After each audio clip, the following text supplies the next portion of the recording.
Good morning students, मैं P S Kushwaha, आपका teacher, lecturer mechanical engineering department, Hewett polytechnic Lucknow, आप सभी का फिर से स्वागत करता हूं। हम लोग आज पढ़ने जा रहे हैं कॉम्प्लेक्स स्ट्रेस और उसका lecture number 5। So we are here going to study the lecture number 5 of the complex stress, और ये रहे आज के लेक्चर के आउटकम। तो आज हम लोग समझेंगे कि आज हम लोग इस लेक्चर में क्या पढ़ेंगे।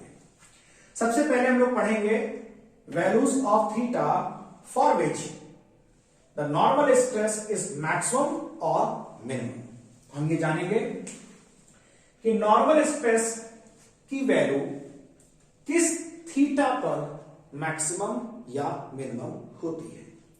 हम लोगों ने लेक्चर नंबर 4 में नॉर्मल स्ट्रेस और शियर स्ट्रेस का एक्सप्रेशन पढ़ा था।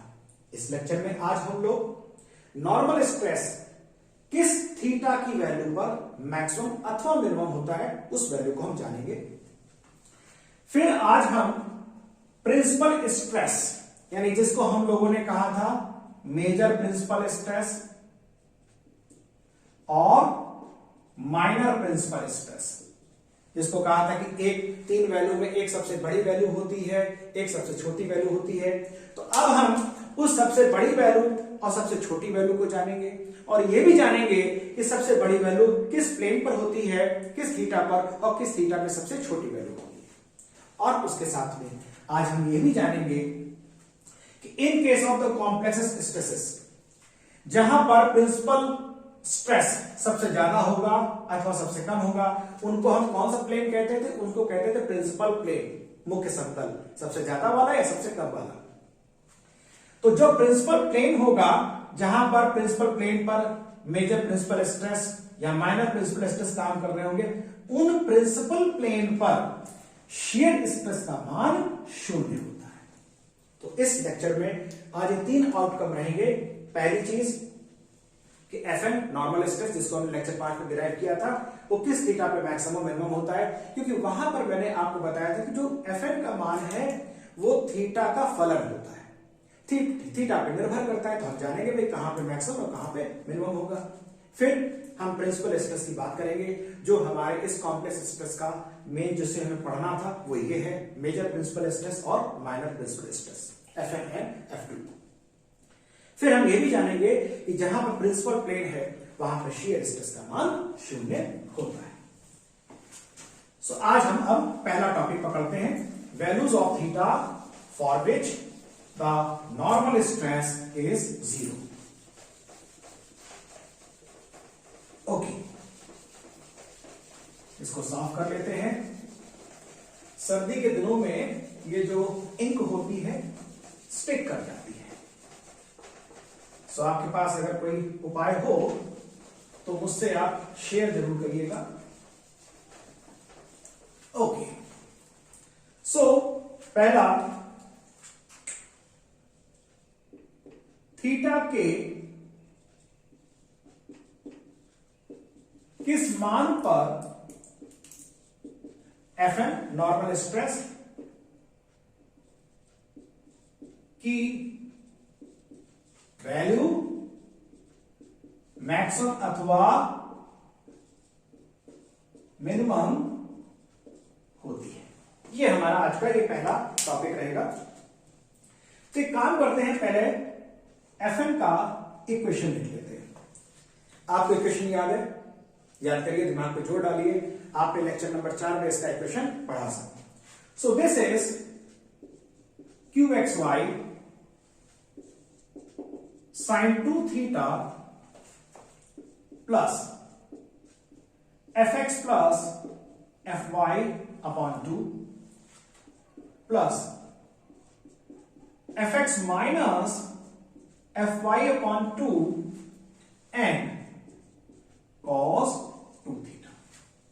So this is the expression of normal stress.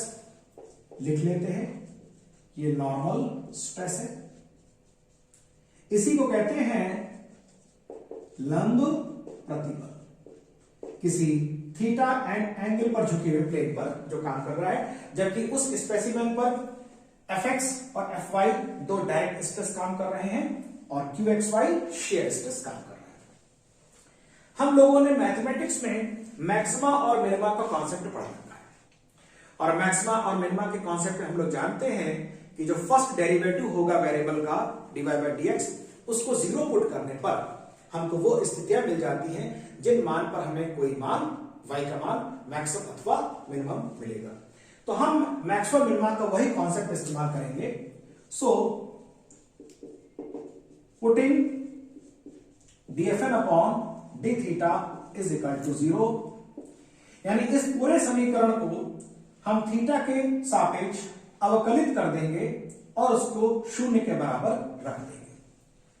So dfn upon d theta is equal to qxy sine 2 theta का हो जाएगा 2 बाहर आ जाएगा और साइन बन जाएगा cos 2 थीटा। यहां पर थीटा नहीं है, ये टर्म थीटा ना होने के कारण कांस्टेंट माना जाएगा, इसका डिफरेंशिएशन 0 हो जाएगा, plus fx minus fy by 2, cos का जो 2 है वो बाहर आ जाएगा, परंतु जो cos थीटा का डिफरेंशिएशन होता है माइनस हो जाएगा, this will become minus sine 2 theta. इस वैल्यू को अब हम बराबर पुट कर देते हैं। तो बराबर पुट करने पे हम देखेंगे कि ये वाला 2 इससे कैंसिल हो जाएगा, ये वाला 2 इससे कैंसिल हो जाएगा, ये नेगेटिव इस पॉजिटिव को नेगेटिव बना देगा, परंतु जब ये नेगेटिव उस ओर जाएगा तो ये क्या हो जाएगा, पॉजिटिव बन जाएगा, यहां पे 2 रह जाएगा। सो 2 qxy cos 2 theta is equal to fx minus fy and sin 2 theta. Agreed?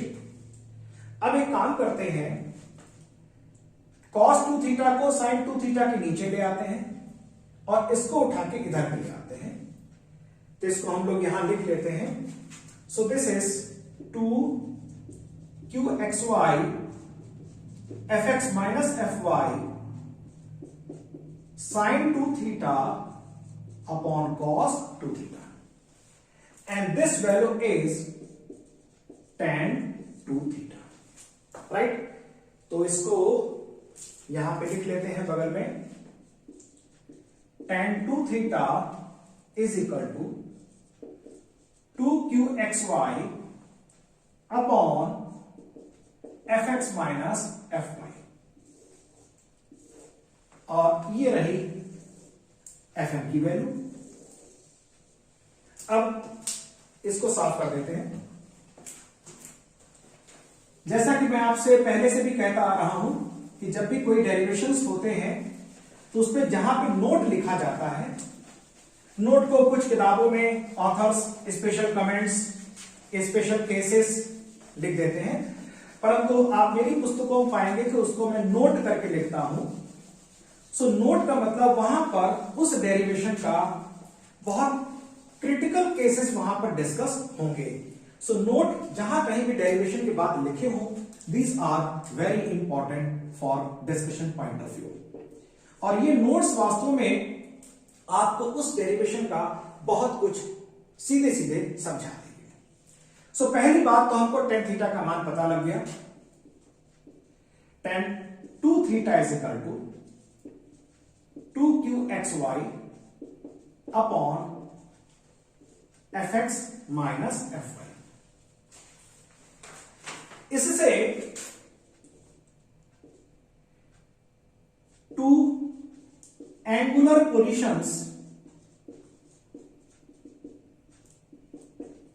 positions of theta can be obtained। यहां से हमको थीटा के दो मान मिलेंगे, जिन दोनों मान पर यह समीकरण संतुष्ट होगा। अब वो कौन से दो मान होंगे? माना let theta 1 and theta 2 be two values which satisfy the equation।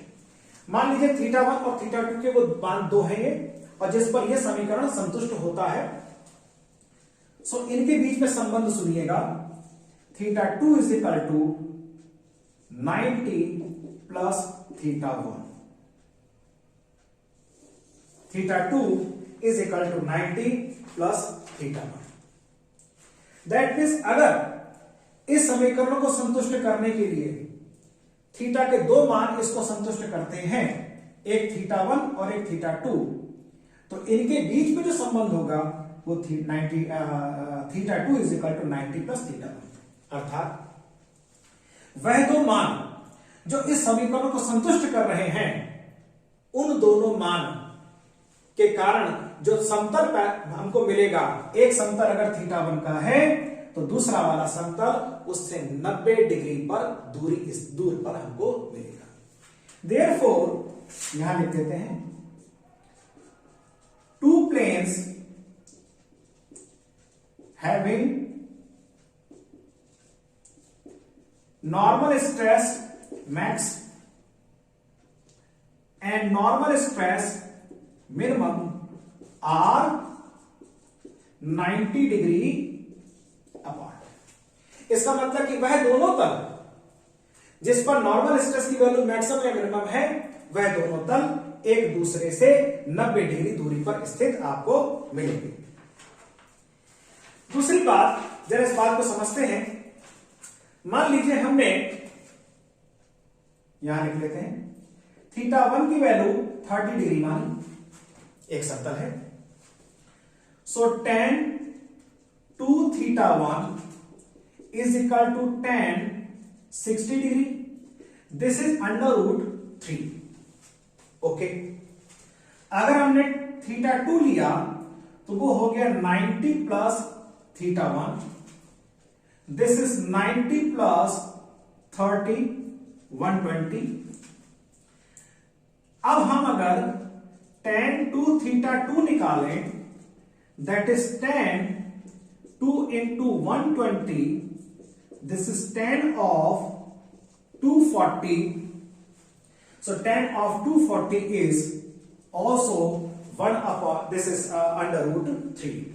So आपने ये पाया कि this value theta 1 and theta 2, ये हमको दो मान मिले, और अगर ये दो मान आपस में 90 डिग्री के डिफरेंस पर हैं तो ये इस समीकरण को संतुष्ट करेंगे, और उसमें से एक मान पर Fn का मान मैक्सिमम मिलेगा और एक पर आपको Fn का मान मिनिमम मिलेगा।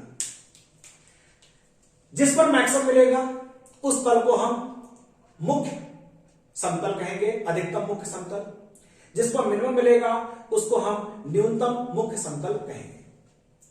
जिस पर अधिकतम मान मिलेगा उसको हम मेजर प्रिंसिपल स्ट्रेस कहेंगे, और जिस पर मिनिमम वैल्यू मिलेगी उसको माइनर प्रिंसिपल स्ट्रेस कहेंगे।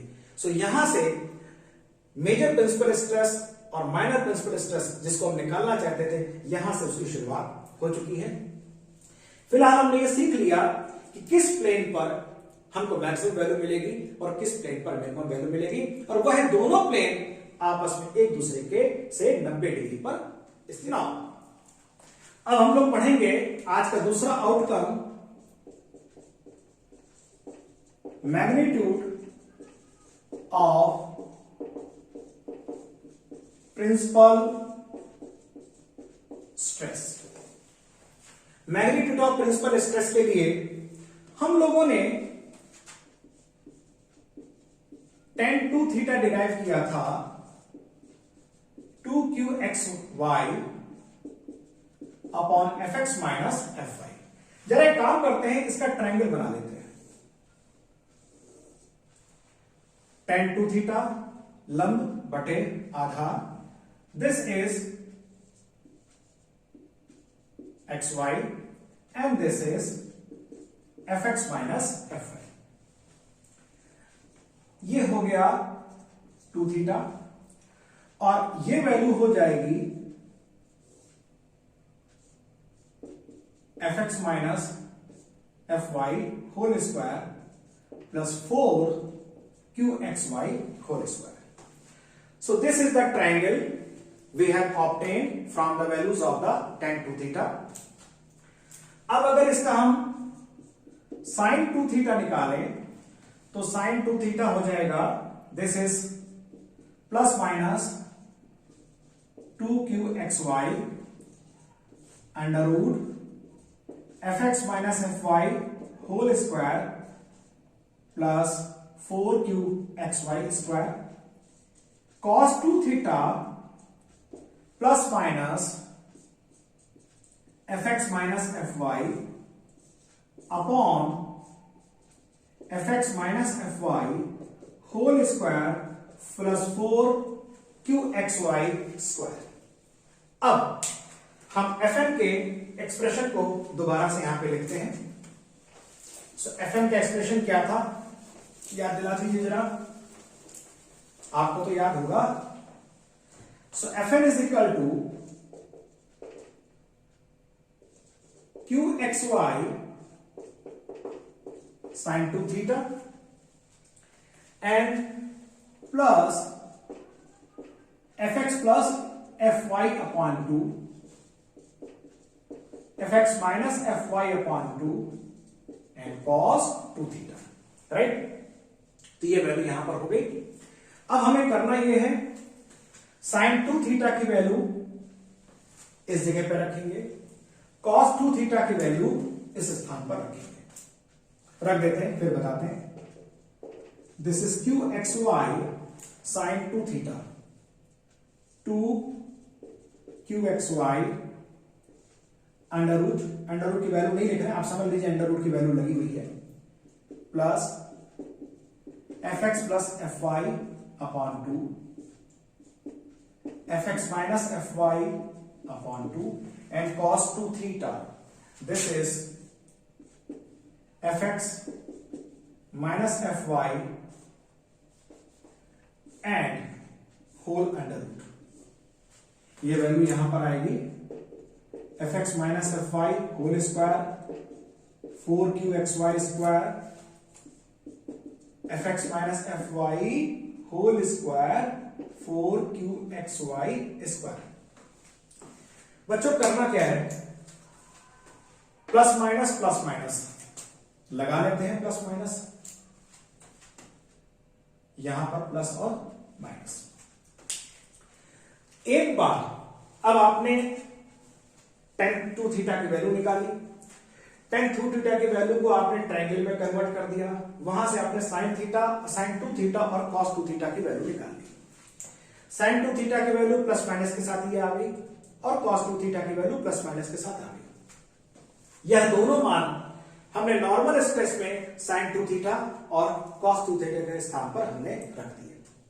अब हमें सिंपली ये करना है कि यदि हमें अधिकतम मान चाहिए तो हमें क्या करना होगा, अधिकतम मान के लिए दोनों के पॉजिटिव वैल्यू को इस्तेमाल करेंगे, और जब हमें न्यूनतम मान चाहिए होगा तो क्या करना होगा, दोनों के नेगेटिव वैल्यू इस्तेमाल करेंगे।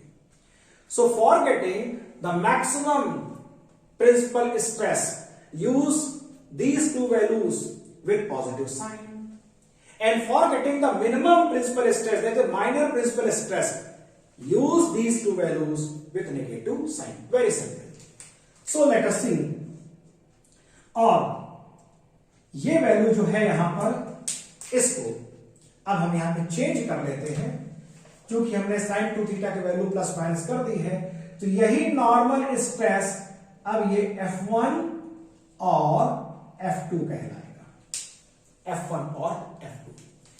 F1 मेजर प्रिंसिपल स्ट्रेस अधिकतम value, F2 minor principal stress सबसे छोटी वैल्यू। F1 कैसे आएगा, पॉजिटिव लेने पर, और मिनिमम वैल्यू F2 कैसे आएगी, नेगेटिव लेने पर। सो इसको F1 हम निकालते हैं, तो F1 हो गया मेजर प्रिंसिपल स्ट्रेस, अधिकतम मुख्य प्रतिबल, ये पॉजिटिव के साथ आएगा, तो ये हो जाएगा 2qxy square upon under root की value plus fx plus fy upon 2 plus, हमने प्लस ले लिया है, तो ये हो जाएगा fx minus fy whole square upon 2 और ये अंडर रूट की वैल्यू, राइट। अब एक काम करते हैं, इसके साथ तो कुछ नहीं है, इसको तो यहां पकड़ के पहले ले आते हैं, fx प्लस fy अपॉन 2, इसके साथ तो कोई समस्या नहीं है। ये टर्म पहला वाला और दूसरे वाले टर्म का एलसीएम, पहला वाला टर्म और दूसरे वाले टर्म का एलसीएम, तो 2 और अंडर रूट में वही वैल्यू आ जाएगी, fx minus fy whole square 4qxy square. जब यहां पे हमने 2 पूरा ले लिया, यहां अंडर रूट में वही वैल्यू थी ये वाली, तो ये 2 बचेगा, 2 ऊपर जाएगा, इट इज 4qxy स्क्वायर। चूंकि यहां पे पूरा ये मैटर था, तो ये हो जाएगा fx माइनस fy का होल स्क्वायर, राइट। समझ लीजिएगा, इसको तो हटा के यहां ले आए, इसको हटा देते हैं थोड़ी देर के लिए, ये बचा, ये वैल्यू यही है ब्रैकेट में, fx minus fy whole square plus 4qxy square, fx minus fy whole square 4qxy square. ये एलसीएम आएगा तो एलसीएम में 2 भी आएगा साथ में, यहां पे ये टर्म है परंतु 2 नहीं, तो 2 यहां पे ऊपर जाएगा, मल्टीप्लाई हो जाएगा 4qxy स्क्वायर। यहां पूरा एज इट इज है, तो ये सेम यहां पर उतर जाएगा। अब जरा इन दोनों को ध्यान से देखिए, this value and this value, अगर इस वैल्यू को ऊपर हम पावर चढ़ा दें, इसको हम ऐसे लिख सकते हैं, इनको अगल बगल कर दे रहे हैं, so this is fx minus fy whole square and this is 4qxy square, केवल अगल बगल कर दिया। अब जरा ध्यान से देखिए, अगर इस पूरे के ऊपर हम पावर चढ़ाएं तो पावर कितनी आएगी, 1, और यही पूरी वैल्यू यहां पे रखी हुई है, इसके ऊपर अंडर रूट लगा है, यानी इसके ऊपर पावर कितनी है, 1। दैट मीन्स अगर इस अंडर रूट की पूरी वैल्यू को उठा के ऊपर ले जाए, तो यहां पे पावर बच्चों हो जाएगी, ऊपर जाएगा तो -1/2, यहां 1 है, ये हो जाएगा 1/2। इसका मतलब कि डिनोमिनेटर से ये टर्म यहां से समाप्त हो गया, और ये वैल्यू जो अंडर रूट 1/2 हो गई है, this will remain as only 1/2, और 1/2 का मतलब हो गया ये पूरी वैल्यू अंडर रूट के अंदर आ जाएगी, दिस, और ये 2 को हम उठा के, ये चूंकि ये 2 तो अंडर रूट के बाहर से था, सो दिस विल बी 1/2। तो बच्चों यहां पर आपको मेजर प्रिंसिपल स्ट्रेस F1 का मान प्राप्त हो चुका है, और F1 का मान आपको इस प्रकार से प्राप्त हुआ, fx plus fy upon 2 plus 1/2 with root fx minus fy whole square plus 4qxy square. So major principal stress is F1 fx plus fy upon 2 plus 1/2 and this is fx minus fy whole square 4qxy square। ये वैल्यू है अधिकतम मुख्य प्रतिबल, this is the major principal stress. तो अब ये बताओ कि माइनर कैसे आएगी, इस बारे में कुछ जरा विचार करिए कि माइनर वाली कैसे आएगी। सो माइनर वाली वैल्यू निकालने के लिए पॉजिटिव वाली जो वैल्यू थी sin 2 थीटा और cos 2 थीटा की जो पॉजिटिव वैल्यूज थी, उनको हम नेगेटिव साइड के साथ इस्तेमाल करेंगे, तो माइनर वैल्यू आ जाएगी fx प्लस fy/2, यहां कोई परिवर्तन नहीं, बस केवल एक परिवर्तन, माइनस 1/2 और बाकी सारी वैल्यूज, बाकी सारे टर्म सेम रहेंगे। This is 4qxy square. So this is minor principal stress और इसको हम कहेंगे न्यूनतम मुख्य प्रतिबल। ये दोनों प्रतिबल कहां मिलेंगे, ये हम पहले ही टेन टू थीटा की दो स्थितियां होती है, थीटा 1 और थीटा 2, वहां पर पहले ही जान चुके हैं। सो इस तरीके से हम लोगों ने इनके अधिकतम और न्यूनतम मान के बारे में जाना और यही आपसे प्रश्न में पूछा जाएगा जब सवाल आएगा बोर्ड में कि ये स्थिति है, ये एफएक्स है, फाई है, थीटा वगैरह सब चीजें आपको दी जाएंगी और ये पूछा जाएगा कि आप अधिकतम मुख्य प्रतिबल और न्यूनतम मुख्य प्रतिबल का मान ज्ञात करिए। What is the major principal stress and what is the minor principal stress. आपने अगर एक फार्मूला याद कर लिया तो दूसरे फार्मूले को याद करने के लिए आपको ज्यादा दिक्कत नहीं होगी, नहीं तो आप जनरल फार्मूला याद कर सकते हैं कि F1 F2 दोनों के लिए F1 F2 is equal to this plus minus under root this. Plus ले लिया तो बड़ी वाली वैल्यू आ गई, माइनस ले लिया तो नेगेटिव वैल्यू आ गई। इन दोनों में एक चीज देखिए, अगर हम F1 प्लस F2 कर दें, major principal stress minor principal stress को ऐड कर दें तो क्या होगा, सेकेंड टर्म कैंसिल आउट हो जाएगा। वही ये वैल्यू सेम है, इज इक्वल टू जो कि हाफ है तो fx प्लस fy। ये बड़ा इंटरेस्टिंग एक सिचुएशन आती है कि अगर हम मेजर प्रिंसिपल स्ट्रेस और माइनस प्रिंसिपल स्ट्रेस को योग कर दें तो हमें दोनों डायरेक्ट स्ट्रेस का योग पता लग जाता है। So this is the major principal stress, minor principal stress और हमने कॉम्प्लेक्स स्ट्रेस पे इन दोनों को निकाल दिया। अब हम ये जानेंगे कि थीटा के किस मान पर शियर स्ट्रेस की वैल्यू 0 होती है। तो ये आपसे मैंने पहले भी कहा था, हमें ये जानना है कि शियर स्ट्रेस का मान थीटा के किस वैल्यू पर 0 होता है। हम ये जानेंगे, so let us have theta के किस मान पर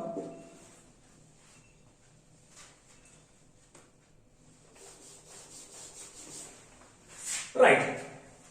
सो हम ये देखेंगे कि जहां Fn, या हम इसको ऐसे कह सकते हैं, जहां पर F1 या F2 होता है वहां Q का मान 0 होता है। जरा Q का एक्सप्रेशन लिखते हैं, आप तो डिराइव कर चुके हैं Q का एक्सप्रेशन।